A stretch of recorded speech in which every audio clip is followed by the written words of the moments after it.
Hello, gandang gabi sa inyo lahat, mga mare-pare. Nandito pa ako sa dagat. Pinagmamastad yung mga ilaw na nagniningning doon. Mindset na naman tayo ngayon. Ang mindset ko naman ngayon ay yung selos. Ang pagseselos sa ating partner.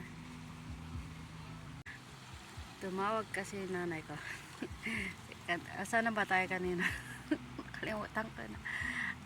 Ayun, sa pagsaselos. Huwag masyadong magselos sa ating partner. Ang pagsaselos ng sobra, nakakamatay yan. Sige kayo at nakakabaliw. Kaya huwag masyadong magselos sa ating mga partner kung hindi pa natin masasabing akin sila. Yung akin hindi, yung sa atin na buo. Kasi tulad ng sinasabi ko nga, hindi natin pagmamayari yung mga partner natin na yan. Ang pagsaselos, ilagay naman natin sa lugar. Huwag yung basta-basta lang nagselos kay kunting bagay lang. Alam ko, mahal yung mga partner nyo, pero huwag yung sobra-sobra. Tulad ng mga iba dyan, maraming nagsaselos sa akin. Tingnan nyo, nayaan ko lang, bahala sila magselos sa akin, wala naman silang mapapala. Kaya dapat ganun gawin nyo, mga mare-pare. Wag basta-basta magselos, kasi yung sobrang selos na yan, dyan nagsisimula yung away uli. Sige kayo, baka magsawa yung mga partner nyo, maghanap ng iba. Kapag naghanap ng iba yan, iwanan kayo. Yun ang masakit. Ang mas masakit, yung iiwanan ka ng partner mo na walang dahilan. Kaya alagaan yung mga partner nyo. Tiwala kayo sa mga partner nyo, mga mare-pare.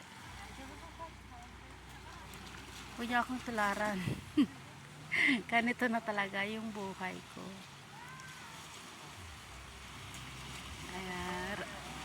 Relax muna tayo sa dagat, diba? Maganda rito.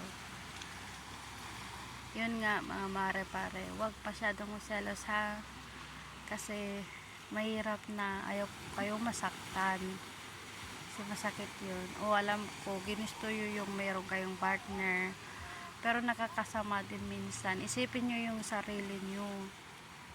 Huwag ibigay lahat yung pagmamahal sa kanya, kasi kapag kayo iniwanan yan, kayo yung kawawa. Kaya mahalin nyo yung sarili nyo ha, kasi yun din yung natutunan ko. Hindi ko binigay lahat. Noon binigay ko lahat, pero ngayon hindi na. Focus na lang ako sa mga anak ko. Kaya kung meron kayong mga anak, mas focus kayo sa mga anak niyo, kasi ang anak mahirap mapalitan. Mga lalaki dyan, dami dyan, kaya babae marami dyan, pero anak hindi. Focus na lang kayo sa mga anak nyo. Hindi akong gayahin. Basta concentrate lang kayo dyan ha. Huwag masyado magselos. Selos nakakabaliw, tandaan nyo yan. Oo. Sige, yan muna.